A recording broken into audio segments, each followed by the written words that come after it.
नमो नमः। बच्चों, आज 10वीं कक्षा का संस्कृत पाठ सप्तमा यानी 7वां पाठ पढ़ेंगे, जिसका नाम है सौहार्द प्रकृतेः शोभा। सौहार्द प्रकृतेः शोभा मतलब इसमें जो हमें सौहार्द की बात है, आपस में भाईचारे की बात है ना, इसके विषय में, प्रकृति के विषय में हमें बहुत कुछ जानने को मिलेगा। तो पढ़ते हैं बेटा। सबसे पहले पाठ का परिचय पढ़ लेते हैं। अयम पाठः परस्परम स्नेह सौहार्दपूर्ण व्यवहारः स्यादिति। प्रस्तुत जो पाठ है बिल्कुल आधुनिक विषय पर आधारित है। आजकल समाज में प्रायः सभी अपने को दूसरे से श्रेष्ठ समझते हैं। आज समाज में कोई भी हो, कोई अपने को किसी से कम नहीं समझता है। सब एक दूसरे से अपने को श्रेष्ठ और बढ़कर मानते हैं, समझते हैं तथा एक दूसरे का तिरस्कार करते हैं, करने में लगे रहते हैं। आजकल लोग दूसरों के कल्याण के लिए संप्रति वयम पश्यामः माने इस समय हम देखते हैं कि समाजे जनाः आत्ममानिनः संजाताः। समाज में लोग आत्ममानी हो गए हैं, आत्मस्वाभिमानी हो गए हैं। ते परस्परम तिरस्कारवन् कुर्वन्ति। वे एक दूसरे का तिरस्कार करने में लगे रहते हैं, एक दूसरे को छोटा दिखाने में लगे रहते हैं। स्वार्थ पूर्णे संलग्नः, और अपना स्वार्थ पूर्ण करने में लगे रहते हैं। ते परेषां कल्याण विषये नैव किमपि चिन्तयति। वे दूसरों के कल्याण के विषय में कभी सोचते ही नहीं हैं। इसके विपरीत सभी अपने स्वार्थ को सिद्ध करने में ही लगे रहते हैं। तेषां जीवनोद्देश्यम अधुनायं संजाता, है ना, बल्कि उनका जीवन आजकल किस प्रकार हो गया है? नीचैरति नीच नीचैः सर्वै उपायै फलमेव साध्यम, है ना। कैसा हो गया है? अत्यंत नीचा हो गया है। इस पाठ में पशु पक्षियों अतः समाजे पारस्परिक स्नेह संवर्धनाय, पशु पक्षियों के माध्यम से समाज में स्वयं को दूसरों से श्रेष्ठ दिखाने का प्रयास को दिखाते हुए प्रकृति माता के माध्यम से अंत में ये दिखाने का प्रयास किया गया है कि सभी का यथा समय अपना अपना महत्व होता है। पशु पक्षियों के माध्यम से समाज में व्यवहार, आत्माभिमान दिखाया गया है। प्रकृति मातु माध्यमेन, प्रकृति माता के माध्यम से अन्ते निष्कर्षा स्थापिता, अंत में ये निष्कर्ष निकाला गया है कि कालानुगुणम सर्वेषां, समय के अनुसार सभी एक दूसरे पर आश्रित हैं, है ना। सर्वेषां स्वकल्याणम परस्परम स्नेह मैत्रीपूर्ण व्यवहारम च भाव्यम। हमें आपस में मिलजुल कर रहना चाहिए, झगड़ा करते हुए नहीं, तभी हमारा कल्याण संभव है। इस प्रकार यही सामाजिक समरसता का संदेश दिया गया है। अब देखिए बेटा, पाठ शुरू होता है।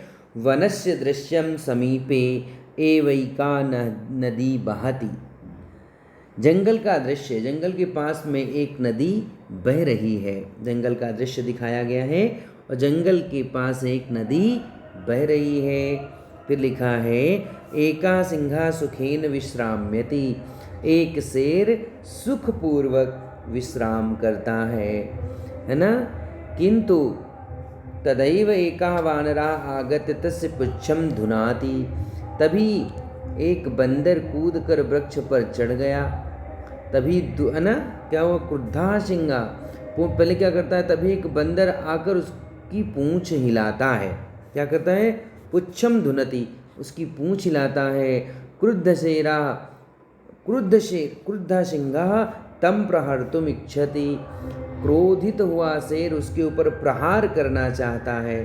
परम वानरस्तु कूर्दित्वा, लेकिन बानर कूद कर के कोई दूसरा बानर क्या कहते हैं? जब क्रोधित होकर शेर उस पर प्रहार करना चाहता है, किंतु बंदर कूद कर वृक्ष पर जाता है। वृक्षमारूढ़ा, वृक्ष पर चढ़ जाता है। तदैव अन्यस्मात् वृक्षात् अपरः बानरः। तभी दूसरे वृक्ष से कोई दूसरा बंदर सिंह के कान को खींचकर दूसरा सिंहस्य कर्णम आकृष्य पुनः वृक्षोमारोहति। फिर वृक्ष पर चढ़ जाता है, मतलब दूसरा बंदर आता है, उसके कान खींच करके वो दूसरे वृक्ष पर चढ़ जाता है। एवमेव वानराह वारम वारम सिंहम तुदंती।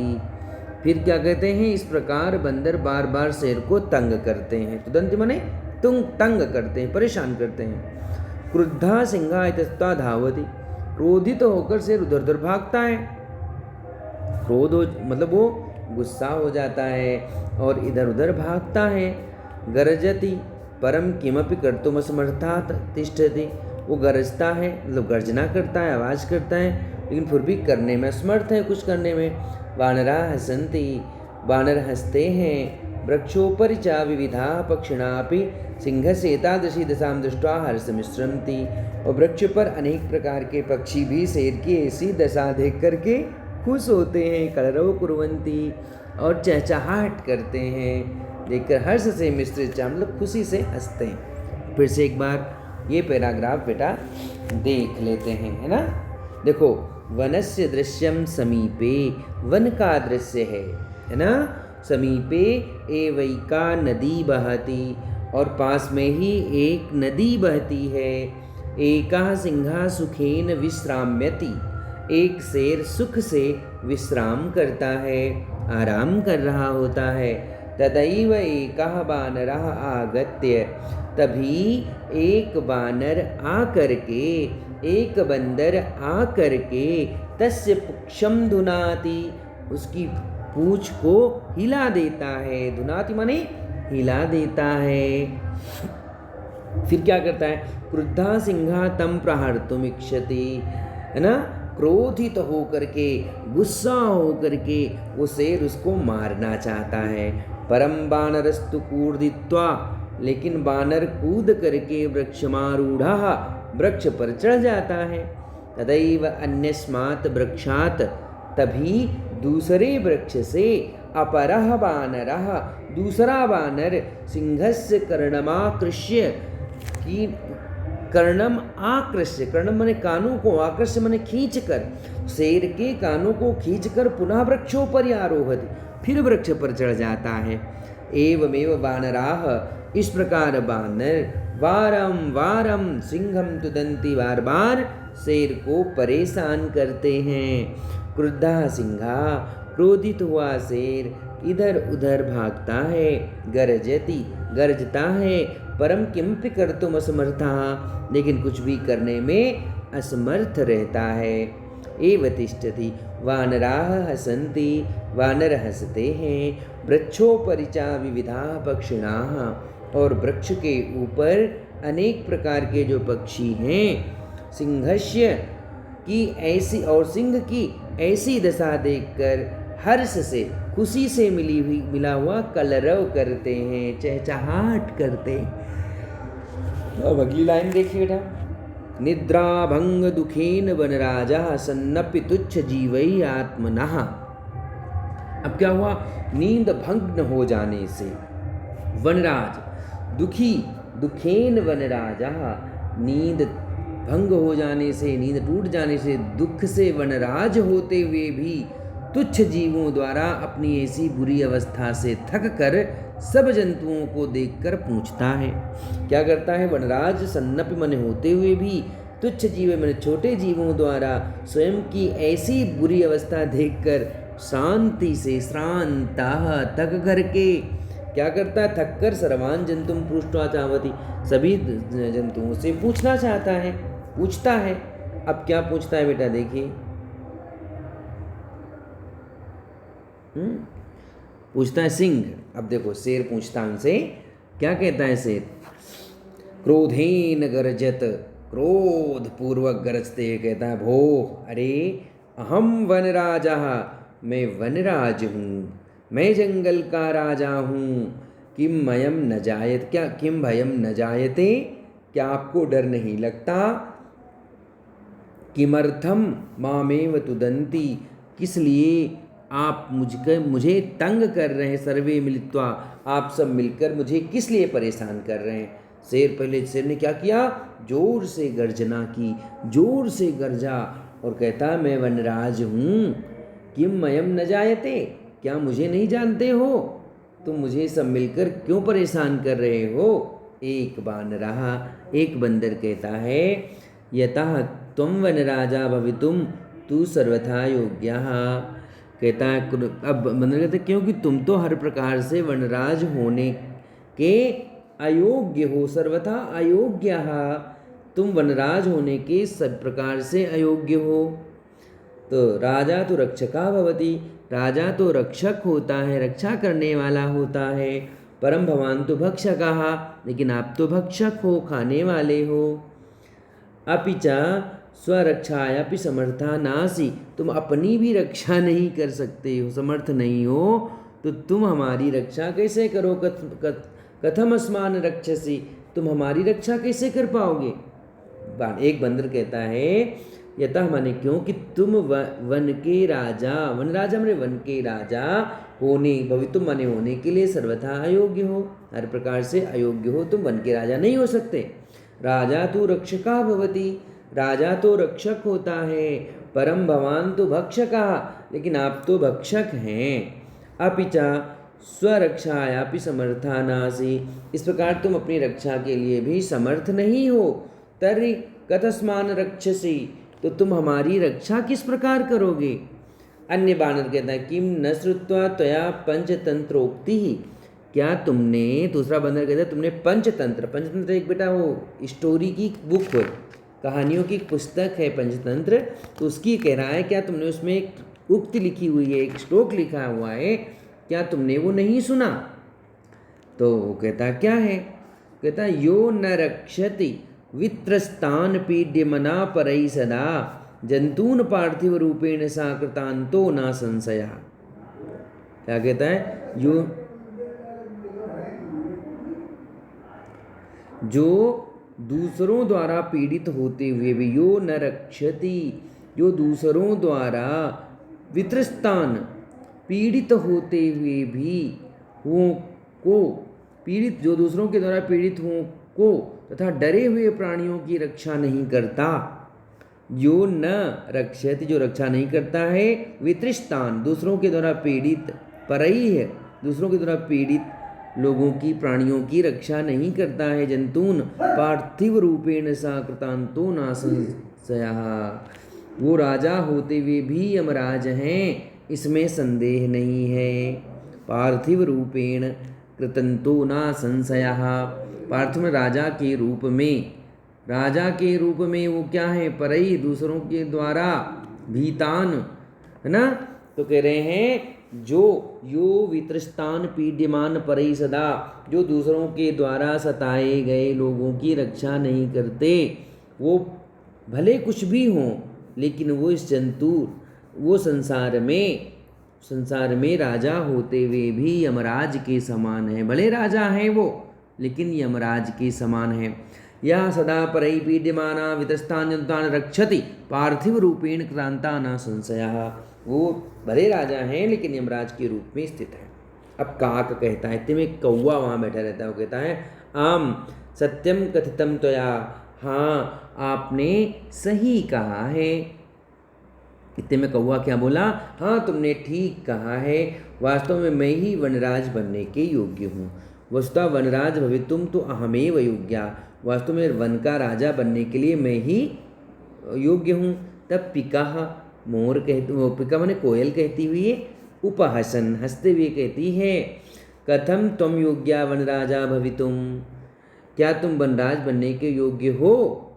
यत्र यत्र काका इति कर्कश ध्वनि वातावरण माँ कुलसी करोति, तुम यहाँ वहाँ का की कठोर ध्वनि से वातावरण को मलिन करते हो। न तो रूप अच्छा है न रूपम ध्वनिति, न तेरा रूप अच्छा है न तेरी ध्वन आवाज़ अच्छी है, तुम्हारा ध्वनि भी अच्छी नहीं है। कृष्णवर्णम मध्यमिध्यभक्षकम त्वाम कथम वनराजम मान्यामे वयम, तुम काले रंग वाले पवित्र पवित्र कुछ भी खाते हो। कहता कृष्णवर्णम मेध्य भक्षकम, पवित्र पवित्र कुछ भी खा लेते हो, तुमको हम कैसे राजा मान लेंगे? कौवा कहता है, कहा कौवा कहता है, अरे अरे किम जल्पसी, तुम ये क्या कह रहे हो? यदि मैं कृष्ण वर्ण हूँ, यदि अहम कृष्ण वर्ण तर्हि त्वं किं गौरांगः, तो यदि मैं कृष्ण वर्ण हूँ तो क्या तुम गोरे अंग वाली हो। त्वतर्हि त्वं किम, तो क्या तुम गौरांगा, अपि च विस्मर्रे किम यत मम सत्यप्रियता तु जनानां कृते उदाहरण स्वरूपा। क्या तुम्हें याद है मेरी सत्यप्रियता तो लोगों के लिए उदाहरण स्वरूप है। यदि झूठ बोलोगे तो कौवा काट लेगा। कहते ना अनृतम वदसि चेत का कहा। अनृतम मने अगर गलत बोलोगे तो कौवा काट खाएगा। दशेत, दशेत माने काटेगा। फिर इति प्रकारेण, इस प्रकार हमारा अस्माकं परिश्रमः ऐक्यं च विश्व प्रथितम, मेरा परिश्रम और हमारी एकता तो विश्व भर में प्रसिद्ध है। अपि च काकचेष्टा विद्यार्थी व आदर्श छात्रः मन्यते, इसके अतिरिक्त कौवे की तरह चेष्टा करने वाला विद्यार्थी ही आदर्श छात्र माना जाता है। मतलब मेरा देखो कितना बड़ा नाम है। मतलब वो कौवा क्या कहता है, अरे अरे क्या तुम्हें नहीं पता कि मैं काले रंग का हूँ तो क्या हुआ, तुम कौन सा गोरी हो। अपि च विस्मृते, और तुम्हें याद होना चाहिए कि मेरी सत्य प्रियता के लिए अगर कोई गलत बोलता है तो उसे लोग कहते हैं, जननाम लोग उदाहरण स्वरूप कहते हैं, अनृतम वद, झूठ बोलोगे तो कौवा काटेगा। इति प्रकारेण अस्माकं परिश्रमः ऐक्यम विश्व प्रथितम, और मेरी एकता तो विश्व में प्रसिद्ध है। अपि च काकचेष्टा, और कौवे की तरह जो विद्यार्थी होता है, एक आदर्श विद्यार्थी जो होते हैं, श्रेष्ठ विद्यार्थी होते हैं, उनके लिए भी कहा जाता है कि उनकी चेष्टा कौवे की तरह होनी चाहिए। काकचेष्टा बकोच ध्यानम स्वान निद्रा तथैव च। अब पिकः, पिका कहती है अलम अलम अति विकित्थनेन किम विमर्शते यत, क्या कहती हैं। अब इतने में फिर कोयल बोली बस बस ज़्यादा ढींगे मत मारो, क्या तुम्हें याद नहीं है। अति अति कथ्यते, मतलब अतुन बढ़ा चढ़ा के तुम बहुत कह रहे हो, क्या तुम्हें याद है। काका कृष्णा पिका कृष्णा को वेदा पिक पिकायो, कौवा भी काला होता है। काका कृष्णा पिका कृष्णा, कौवा भी काला होता है और कोयल भी काली होती है।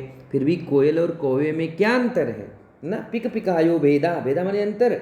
वसंत समय प्राप्ति काका काका पिका पिका, और वसंत समय आने पर, वसंत के समय आने पर कौवा कौवा होता है और कोयल कोयल, अर्थात वसंत ऋतु आने में उसकी आवाज़ का भेद प्रकट हो जाता है। भले मैं खाली हूँ लेकिन वसंत आने के समय सब पता चल जाता है कि कौन कौवा है। अब कौवा कहता है रे परभृत, इतने में कौवा बोला रे परभृत। अब देखो कहता है कि हे कोयल, परभृत माने कोयल, हे कोयल यदि मैं तुम्हारी संतान का पालन न करूं तो कोयल कहाँ होगी। क्या कह रहा है, रे पर यदि अहम तव सुनती न पालयम तरी कुत्र शिवपिका, तो कोयल कहाँ से आएगी यदि मैं तुमको नहीं पालूंगा। आप लोगों को पता होगा ना कोयल क्या करती है, कोयल के बच्चे को कौवा पालता है और बाद में जब बड़ा होता तो उठा लाती है। तो कहते रे परिवता अहम यदि तव संतति न पालयामी, यदि तुम्हारी संतान का पालन नहीं करूँगा तो तरिशिवपिका अतः अहम एव करुणापरः पक्षी सम्राट का कहा। कोयल कहा इसलिए मैं दयालु कौवा ही पक्षी सम्राट हूँ। वो कहता है इसीलिए मैं दयालु हूँ और मैं ही पक्षियों का सम्राट हूँ। कहता मैं ही पक्षी सम्राट बनने के काबिल हूँ। अब आगे देखिए बेटा फिर क्या होता है। अब इतने में हाथी आ जाता है और हाथी क्या कहता है, समीपतः एवागच्छन् अरे अरे सर्वं संभाषणं शृण्वेन अहम अत्र गच्छामः। समीप आकर कहता है अरे अरे मैंने सभी की बातें सुनी इसलिए मैं यहाँ आ गया। अहम विशालकाय बलशाली पराक्रमी च, मैं बहुत, मेरा शरीर बहुत बड़ा है, मैं बलशाली हूँ और पराक्रमी हूँ। सिंह सा स्यात्, सिंह शाह स्यात्, क्या कहता है अरे अरे मैं भी सभी बातें सुन के आया हूँ, मैं विशाल शरीर वाला शक्तिशाली और पराक्रमी हूँ। शेर हो या अन्य कोई पशु, जंगल के पशुओं को तंग करते हुए जंतुओं को तो मैं अपनी सूंड से पटक कर, क्या कहता है सिंह स्यात्, चाहे सिंह हो अथवा अन्य कोई पशु, तुदंतम जंतुम स्वसुंडेन, परेशान करते हुए कोई भी जंतु को अपने सूंड से पोथयित्वा माने पटक कर मारिष्यामि, मार डालूंगा। कि मन्या कोश्यति, कहता है क्या कोई और ऐसा पराक्रमी है ऐसा पराक्रमी? अतः अहमेव योग्या वनराज पदया, इसलिए वन का राजा बनने के योग्य मैं हूँ। तब बंदर कहता है, अरे अरे एवं शीघ्रमेव गजस्यामि पुच्छम विदोय वृक्षों आरोहति। अरे अरे, ये अथवा शीघ्र ही हाथी की पूंछ हिलाकर वृक्ष के ऊपर चढ़ जाता है। हाथी उस वृक्ष को ही अपनी सूंड से हिलाना चाहता है। फिर कहता है, गजम तो वृक्षमेव स्वशुंडेन, वो हाथी वृक्ष को ही अपनी सूंड से आलुत्यामि वानरस्तु कुर्दित्वा, वानर कूद करके अन्य वृक्ष पर चढ़ जाते हैं। गजम वृक्षात प्रतिधावंता, हाथी जो है वृक्ष पे दौड़ता है। सिंह अपि हंसति वदति चा, और शेर भी हंसता है और बोलता है। सिंह कहता है, भू गज मामप्येव मेवातुदन एते वानराः, हे हाथी मुझे भी इन बंदरों ने ऐसे ही तंग किया था।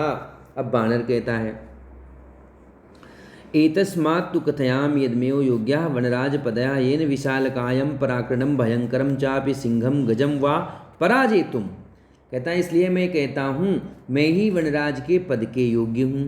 क्या है? कथयामि यदम अहमेव योग्यः, अहम देखो यद अहम एव, कि मैं ही योग्य हूँ वनराज के, मतलब जंगल के राजा के पद के।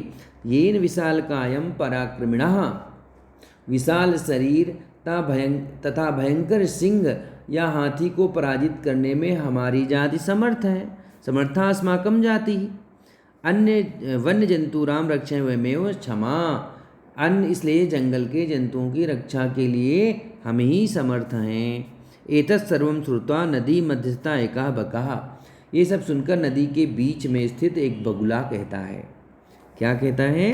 अरे अरे, माम विहाय कथमन्य कोपि राजा भवितुमर्हति, मुझे छोड़कर अन्य कोई भी राजा कैसे बन सकता है?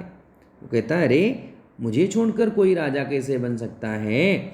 अहम तो शीतले जले बहुकाल परितम अविचला ध्यान मग्ना स्थित प्रज्ञा एव, मैं तो ठंडे पानी में भी बहुत समय तक बिना हिले डुले ध्यान में मग्न होकर स्थित बुद्धि वाले की तरह रहकर भी सबकी रक्षा के उपायों को सोचूंगा। सर्वेषां रक्षायां उपायं चिन्तयिष्यामि योजनां निर्मीयं च, और योजनाएं बनाऊंगा। स्वसभायां विविध पदम अलंकुर कुर्वणैः, क्या कहता है? योजना बनाकर सभा में विविध पदों पर सुशोभित जंतुओं के साथ मिलकर रक्षा के उपायों को क्रियान्वयन करूंगा। जंतु मिलकर रक्षों के उपाय का क्रियान्वयन का मतलब उसको लागू करूंगा। अतः अहमेव वनराज पद प्राप्ति योग्या, इसलिए मैं ही वनराज के पद पर रहने के योग्य हूँ। अब अगला क्या होता है? ते में मोर आता है। वो मोर क्या कहता है? वृक्षोपज अट्टहासकम कुर्वन्ति, वृक्ष के ऊपर ठाका मारकर हंसते हुए कहता है, विरम विरम, बस बस, आत्मश्लाघ्या किम न जानसि यत्, क्या तुम नहीं जानते हो कि आत्म प्रशंसा बंद करो? क्या तुम्हें नहीं पता है? आत्म प्रशंसा माने खुद की बड़ाई ज़्यादा मत करो, क्या तुम्हें नहीं पता है? फिर वो श्लोक बोलती है, यदि न श्यानरपि सम्यंगनेता ततः प्रता अकर्णधारा जलधौ विप्लवे तेह नौरिव। कहता है, यदि राजा अच्छा नेता न हो, न श्यान्यु समांग नेता ततः प्रजा, कहते हैं यदि राजा अच्छा नेता न हो तो प्रजा समुद्र में उस नाव की तरह डूब जाती है जो कर्णधार रहित होती है। कर्णधारा जलघो विप्लवेन नौरिवा, यदि राजा ठीक प्रकार सम्यक नेता तथा प्रजा का ठीक से राजा न हो, बुद्धिमान न हो, ज्ञानी न हो, तो जिस तरह जल में नाव डूब जाती है उस तरह प्रजा का भी डूबना निश्चित होता है।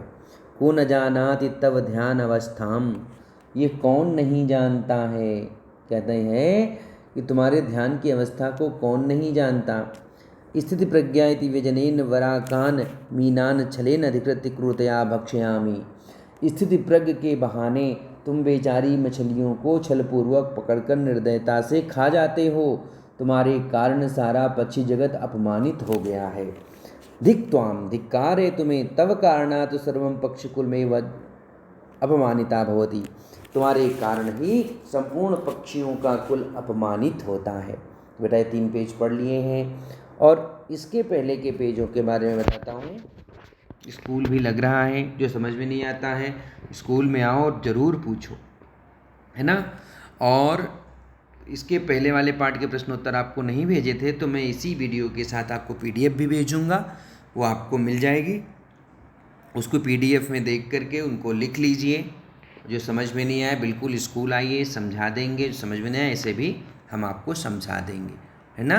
तो ठीक है बेटा, इतना हो गया। अब कल इसके भी आगे का पाठ ही पूरा कर देंगे कल के वीडियो में। ओके, थैंक यू, बहुत बहुत धन्यवाद।